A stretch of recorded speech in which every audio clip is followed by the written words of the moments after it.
Ce samedi 14 février, il y a le président chinois Xi Jinping qui a annoncé que la Chine allait supprimer tous les droits de douane pour les pays africains, ce qui veut dire en gros que tous les produits africains qui arrivent en Chine ne seront plus taxés. En même temps, il faut dire que l'Afrique joue un rôle plutôt important dans le commerce extérieur chinois. Et côté africain, la Chine est son premier partenaire commercial.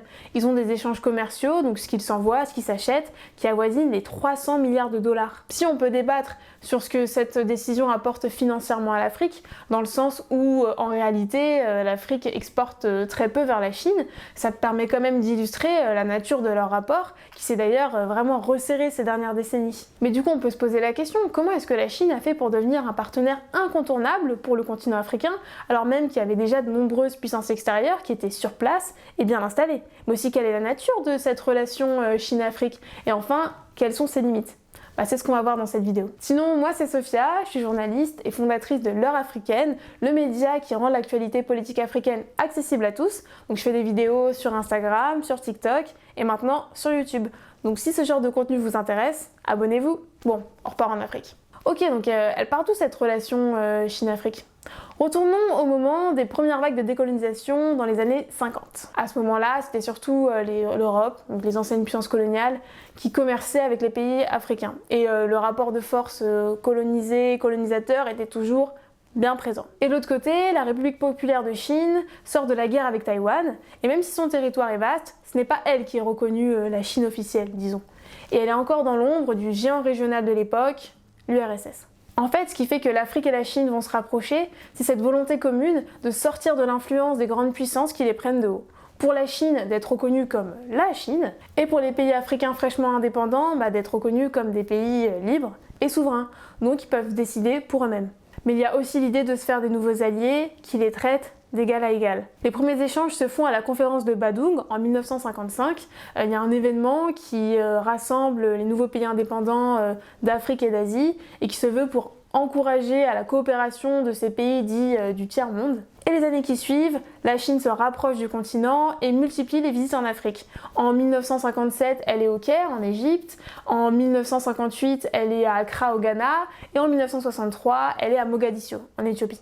Et ces rencontres successives, elles scellent le début d'une entraide qui va se manifester de différentes manières. En 1971, grâce en partie au soutien des pays africains, la République populaire de Chine remplace Taïwan au siège de l'ONU. C'est une vraie victoire pour la Chine actuelle. Et 20 ans plus tard, en 1991, il y a le ministre des Affaires étrangères chinois qui lance pour la première fois sa tournée africaine. En gros, c'est une visite des États alliés qui a lieu à chaque fois au début de l'année, donc en général c'est en janvier, et qui se fait d'ailleurs toujours de nos jours. Là, il y en a une en 2026. Et en parallèle, les partenariats économiques se multiplient.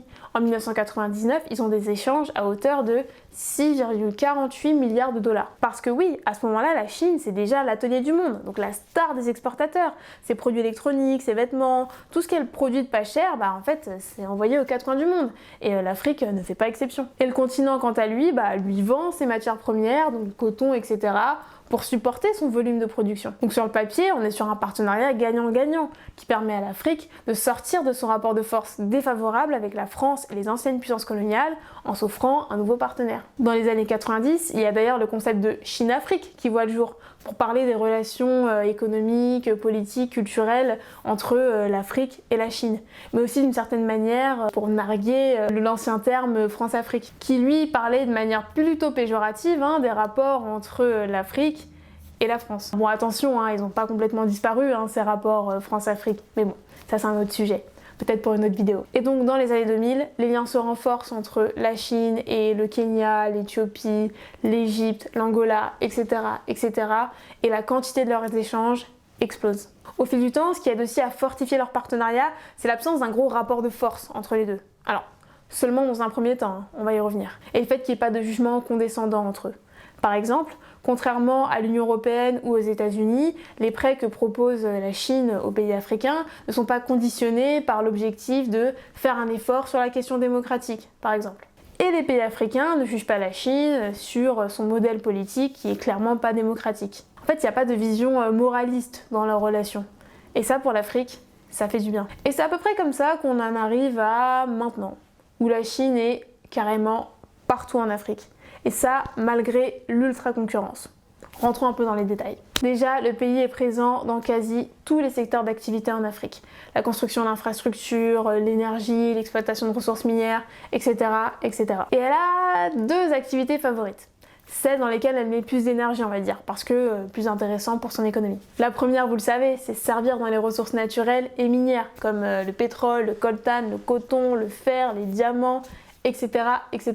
Concrètement, elle fait quoi? Elle les achète, mais elle investit aussi dans les entreprises qui exploitent ces ressources pour s'assurer d'être bien approvisionnées. D'ailleurs, en 2020, 43% des exportations de minerais d'Afrique subsaharienne étaient destinées à la Chine. Et ça se justifie, comme on l'a dit, par son activité. Elle a besoin de produire en masse pour pouvoir exporter partout dans le monde. Et donc ces ressources-là, soit elle n'en a pas assez sur son territoire, soit elle n'en a pas du tout. Et pour ce qui est de la deuxième activité, eh bien c'est dans la construction. Grâce aux entreprises de construction qu'elle a développées en Afrique, elle se positionne sur quasi tous les travaux publics. Donc bâtiments, routes, ports, etc. Et elle les gagne. Mais comment ça se fait? Après tout, elle reste un pays étranger, il n'y a pas de raison qu'elle soit choisie à la place d'entreprises africaines. Et bien c'est grâce à sa troisième activité. Je sais, j'en avais cité que deux. Et c'est peut-être celle qui la rend vraiment indispensable aux pays africains.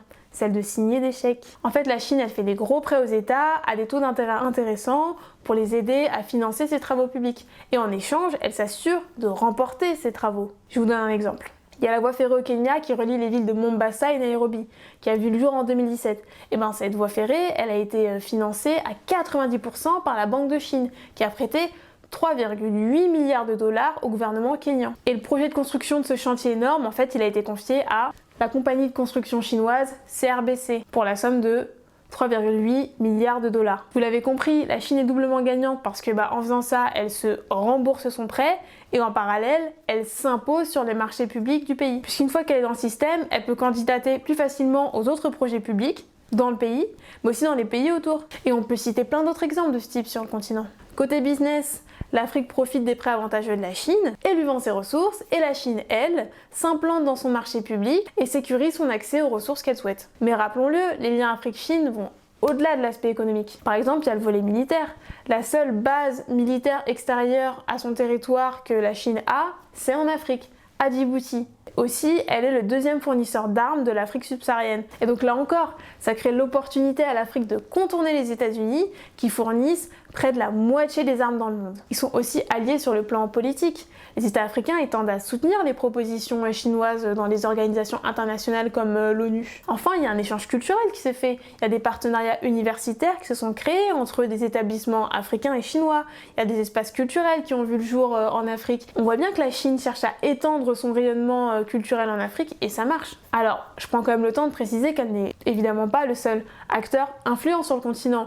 Il y a toujours des échanges avec l'Union européenne, avec les États-Unis, avec la Russie, avec l'Inde, avec le Brésil, etc., etc. Et d'ailleurs, sa présence sur le territoire, elle n'est pas uniforme, dans le sens où elle n'a pas le même niveau d'influence en fonction des différentes régions d'Afrique. Par exemple, elle a une influence super forte en Afrique australe, donc Angola, Zambie, etc.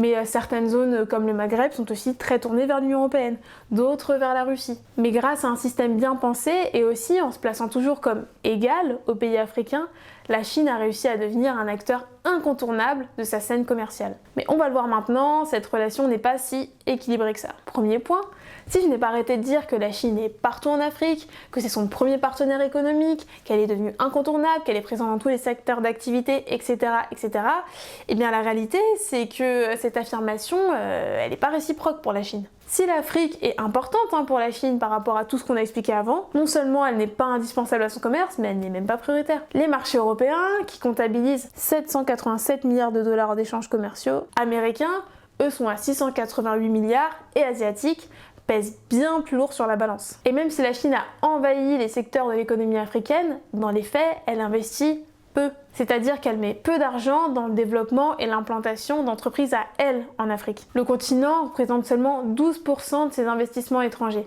Ce qui veut dire que oui, elle construit beaucoup en Afrique, mais surtout en tant que prestataire de services. Elle construit pour les pays africains bien plus qu'elle crée des commerces ou rachète des entreprises africaines. Et donc là, on peut se poser la question de mais ok, mais ça change quoi? En fait, ça change tout. Si t'es prestataire de services, tu réalises un service et t'es payé. Quand t'investis, tu t'implantes sur le territoire, tu crées des salaires, il y a un transfert des technologies aussi qui se fait. C'est pas du tout la même dynamique et ça rapporte pas la même chose aux pays hôtes. Et là, je vous vois venir. Vous vous dites non mais attends, c'est toi qui as dit que la Chine produisait en masse et qu'elle avait besoin de matières premières pour cette production massive et que du coup, elle s'appuyait sur les ressources africaines.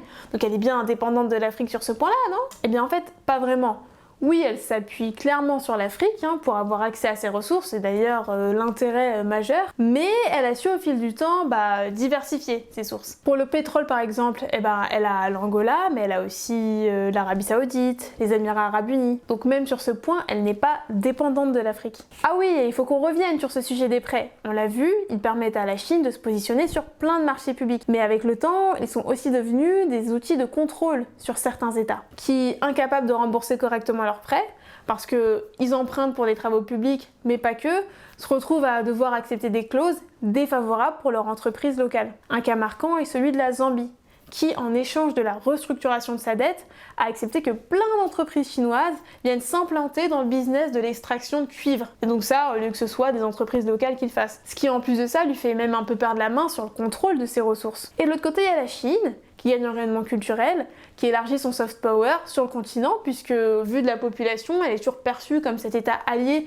qui a permis aux États de se développer. Et dans les organisations internationales, elle gagne en influence grâce au vote et au soutien des pays africains. Donc on peut le dire, dans ce tandem Chine-Afrique, on sait bien qui tient le guidon. Finalement, ce qu'on peut retenir de tout ça, c'est que la Chine et l'Afrique entretiennent une relation nuancée. Oui, l'Afrique profite à la Chine, on l'a bien vu. S'ils ont commencé sur un terrain d'égalité, c'est clairement plus le cas. En 50 ans, elle est devenue une méga puissance économique et elle a su diversifier ses partenaires. Mais par contre, elle continue à profiter à l'Afrique, via ses prêts, via ses importations de ressources, via ses collaborations militaires. Et surtout, malgré sa domination évidente dans le rapport de force qui les lie, elle n'est pas devenue moralisatrice. Elle a restructuré ses prêts, les taux d'intérêt sont peut-être moins intéressants, mais il n'y a pas ce côté paternaliste que l'Afrique peut avoir avec les anciennes puissances coloniales. Tout ça fait que dans un contexte où le continent africain cherche à se repositionner vis-à-vis des grandes puissances occidentales, tout en continuant à investir dans son développement économique et dans sa modernisation, il est possible que la Chine reste son partenaire préféré, encore un petit moment. C'est la fin de cette vidéo, j'espère qu'elle vous a plu. Si c'est le cas, n'hésitez pas